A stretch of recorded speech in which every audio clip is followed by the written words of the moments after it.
स्वागत है तमारो नवा मिनी ब्लॉग में। अत्यारे आपणे कपामां पाणी वारी है, जो आ बूटा पड्या है ने पाणी वारे है। पाणी वारी गयो। अत्यारे आपणे बपोरो कर ले। अमे तो बपोरे जमी अने बपोरो खाई। तमे शुं कहो कमेंट करी नाखो।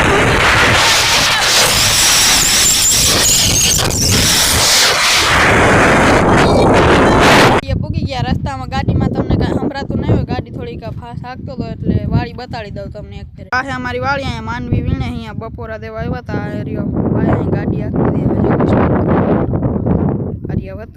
पाछું ઘરે જવાનું તો હવે ઘરે જઈને આપણે મળીએ। તો તમે એક વાત ભૂલી ગયા, જલ્દી લાઈક કરો, સબસ્ક્રાઇબ કરો। આવી ગયા છે ઘરે તો હાલો આગળની આપણે જણાવીએ। આગળની વાત જાય છે ભાઈને માનવી પાડવા। જો લસણ ગુણીમાં ભરવાનું છે, પછી ફોલાવા જવાનું। તો હાલો આપણે ભરી દઈશું, વિડીયોમાં દેખાડું। આપણું રસ પડ્યું છે અને હેને બાચકામાં આવા કટ્ટામાં ભરી અને ફોલાવા જવાનું છે। આજ લસણ ફોલાવા જવાનું કેન્સલ થયું, કાલ જાહી। મળીએ નવા મિની બ્લોગમાં। જલ્દી લાઈક